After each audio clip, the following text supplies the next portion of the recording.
மானாமதுரையை சார்ந்த தலித் இளைஞர் ஆகாஷ் காவல்துறையின் கட்டுப்பாட்டில் இருந்தபோது உயிரிழந்திருக்கிறார். நீதிமன்றம் தலையீடு செய்து கொலை வழக்காக பதிவு செய்ய ஆணையிட்டிருக்கிறது.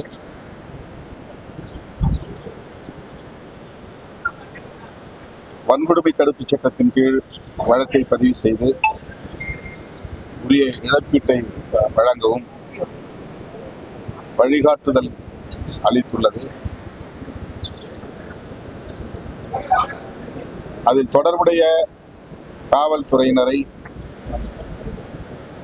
கைது செய்ய வேண்டும் என்று பாதிக்கப்பட்ட ஆகாஷ் குடும்பத்தினர் மற்றும் பொதுமக்கள் தொடர் போராட்டத்தில் ஈடுபட்டு வருகின்றனர். ஆகாஷ் குடும்பத்தினரை சந்தித்து ஆறுதல் சொல்வதற்காக தற்போது மதுரை வந்துள்ளேன். விடுதலை சிறுத்தைகள் கட்சியின் சார்பில் ஏற்கனவே மறியல் போராட்டம் நடத்தப்பட்டுள்ளது. பொதுமக்களின் போராட்டத்திற்கும் விடுதலை சிறுத்தைகள் ஆதரவு நல்கி வருகிறோம். மாண்புமிகு தமிழ்நாடு முதலமைச்சர் அவர்கள் இந்த ஆகாஷ் படுகொலையில் தொடர்புடைய காவல்துறையினர் யாராக இருந்தாலும் அவர்கள் மீது சட்டப்படியான நடவடிக்கை எடுக்க ஆவண செய்ய வேண்டும் என்று கேட்டுக்கொள்கிறேன். அந்த குடும்பத்தினருக்கு உரிய இழப்பீட்டுத் தொகை வழங்குவதோடு குடும்பத்தில் ஒருவருக்கு அரசு வேலை வாய்ப்பு வழங்க வேண்டும் எனவும் கேட்டுக்கொள்கிறேன். தூத்துக்குடி அருகே ஒரு பள்ளி மாணவி, விளாத்திக்குளம் பகுதியைச் சார்ந்த பள்ளி மாணவி பாலியல் வல்லுறவுக்கு ஆளாக்கப்பட்டு படுகொலை செய்யப்பட்டிருக்கிறார். அந்த வழக்கிலும் தொடர்புடைய குற்றவாளிகள் யாராக இருந்தாலும் அவர்களை உடனடியாக கைது செய்ய வேண்டும், கடும் நடவடிக்கை எடுக்க வேண்டும், அந்த குடும்பத்திற்கு அரசு இழப்பீடு தொகை வழங்க வேண்டும் என்றும், அதேபோல அந்த குடும்பத்தில் உள்ள ஒருவருக்கு அரசு வேலைவாய்ப்பு வழங்க ஆவண செய்ய வேண்டும் என்றும் விடுதலை சிறுத்தைகள் கட்சியின் சார்பில் வலியுறுத்துகிறோம். குற்றவாளியார் கைது ஒரு மிகவும் பிற்படுத்தப்பட்ட குடும்பத்தை சார்ந்த, ஏழை குடும்பத்தை சார்ந்த ஒரு பள்ளி மாணவி, நன்கு கல்வி பயிலும் மாணவி, பல பரிசுகளை 10ஆம் வகுப்பு தேர்ச்சியிலேயே பெற்ற மாணவி. அவருடைய பெற்றோரை நான் தொலைபேசியிலே தொடர்பு கொண்டு ஆறுதல் தெரிவித்தேன். அந்த குடும்பத்தினர் மற்றும் உறவினர்கள், பொதுமக்கள் குற்றவாளிகளை கைது செய்ய வலியுறுத்தி போராடி வருகிறார்கள். காவல்துறையினர் அதிலே இன்னும் ஒருவரையும் கைது செய்யவில்லை என்பது அதிர்ச்சி அளிக்கிறது.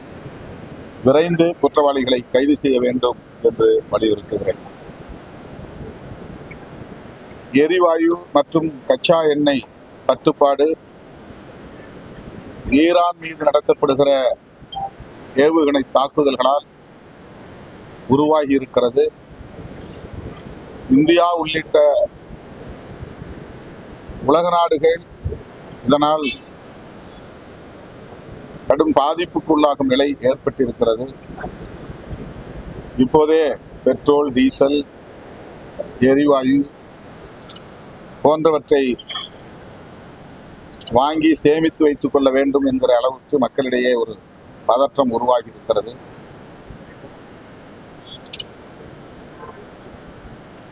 அமெரிக்கா, இஸ்ரேல் ஆகிய ஏகாதிபத்திய நாடுகள் ஈரான் மீது நடத்துகிற யுத்தத்தை உடனடியாக நிறுத்த வேண்டும். இந்திய அரசின் வெளியுறவு கொள்கை ஏகாதிபத்திய ஆதரவு கொள்கையாக இருப்பது அதிர்ச்சி அளிக்கிறது. இதுவரையில் பிரதமர் வாய் திறந்து இந்த யுத்தத்தை நிறுத்த வேண்டும் என்ற கோரிக்கையை வைக்கவில்லை.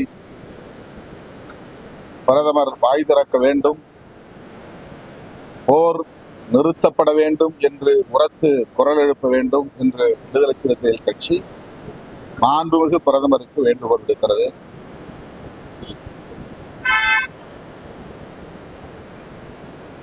தமிழ்நாட்டில் திமுக தலைமையிலான கூட்டணி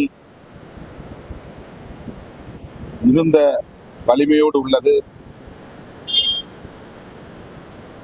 திமுக தலைமையிலான மதசார்பற்ற முற்போக்கு கூட்டணியை எதிர்ப்பதற்கு வலிமையுள்ள ஒரு கூட்டணி இன்னும் தமிழகத்தில் உருவாகவில்லை. அதிமுக பாஜக கூட்டணியாக இருந்தாலும் சரி, அல்லது நண்பர் விஜய் அவர்களின் தலைமையிலான கட்சியாக இருந்தாலும் சரி, ஒரு கூட்டணி என்கிற வடிவத்தை பெறவில்லை. ஆனால் திமுக தலைமையிலான மதசார்பற்ற முற்போக்கு கூட்டணிக்கு எதிரான வதந்திகளை பரப்பிக் கொண்டிருக்கிறார்கள். தமிழ்நாட்டை பொறுத்தவரையில் தமிழ்நாட்டு மக்கள் மதசார்பற்ற அரசியல் சக்திகளுக்கே துணை நிற்பார்கள், நல்லாதரவை வழங்குவார்கள்.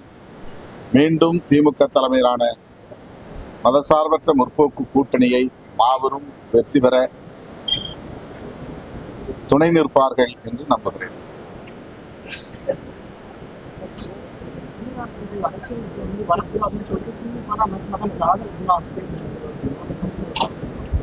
அது வெறும் கற்பனை என்றுதான் நான் கருதுகிறேன். நடிகர் ரஜினிகாந்த் அவர்களை பொறுத்தவரையில் அரசியல் அதிகாரம், ஆட்சி போன்றவற்றுக்கு ஆர்வம் காட்டக்கூடியவர் அல்ல, அல்லது மயங்கக்கூடியவர் அல்ல. அவர் அந்த நிலையில் இருந்தெல்லாம் வெளியேறிவிட்டார், விலகி நிற்கிறார். அவரை யாரும் ஆசை காட்டி மயக்கி அரசியலுக்குள் இழுக்க முடியாது, அல்லது அச்சுறுத்தி அவரை வெளியேற்ற முடியாது என்ற நிலையை அவர் எட்டிவிட்டார் என்று நான் நம்புகிறேன். ரசிகர்களின் விருப்பத்திற்கு இணங்க அவர் கட்சி தொடங்க விரும்பியது உண்மை. ஆனால் இந்த அரசியலில் வலதுசாரிகளின், சங் பரிவார்களின் தலையீடு, அவர்களின் ஆதிக்கம்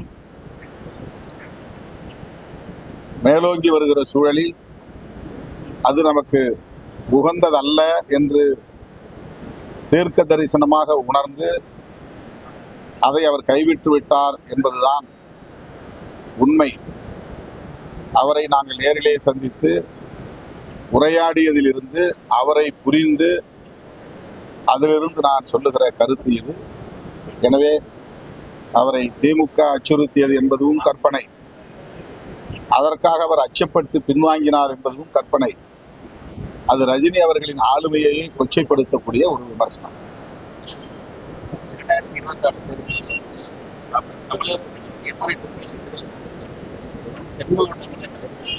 அதான் 2 நாட்களில் தெரியும். பேச்சுவார்த்தை முடிந்த பிறகு உங்களுக்கு முறைப்படி அறிவிப்பு செய்வோம்.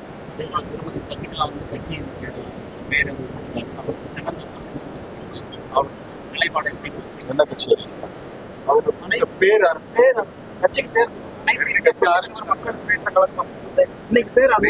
அனைத்து இந்திய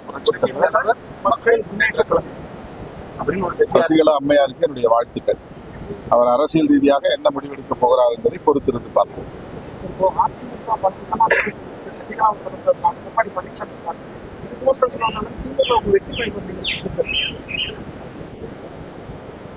நான் தான் தொடக்கத்திலேயே சொன்னேன், திமுகவை அல்லது திமுக தலைமையிலான கூட்டணியை எதிர்க்கக்கூடிய வலிமை பெற்ற ஒரு அணி இன்னும் தமிழகத்தில் உருவாகவில்லை. அதிமுகவும் சிதறி கிடக்கிறது. அதிமுக கூட்டணி 21 அமைந்த கூட்டணியும் இன்னும் முழுமையாக ஒன்று சேரவில்லை. அதை ஒரு வடிவத்திற்கு கொண்டு வருவதற்கே அவர்கள் இன்னும் போராடி கொண்டிருக்கிறார்கள். ஆகவே அதிமுக பாஜக கூட்டணி 2021 இருந்தவாறே அது முழுமை பெறவில்லை. அதிலும் அந்த கூட்டணியில் இருந்த தேமுதிக இன்றைக்கு திமுக கூட்டணிக்கு வந்துவிட்டது. எனவே திமுக தலைமையிலான கூட்டணியை எதிர்க்கிற வலிமை பெற்ற ஒரு மாற்று கூட்டணி அல்லது எதிர்கூட்டணி தமிழகத்தில் உருவாகவில்லை என்பதுதான் யதார்த்தமான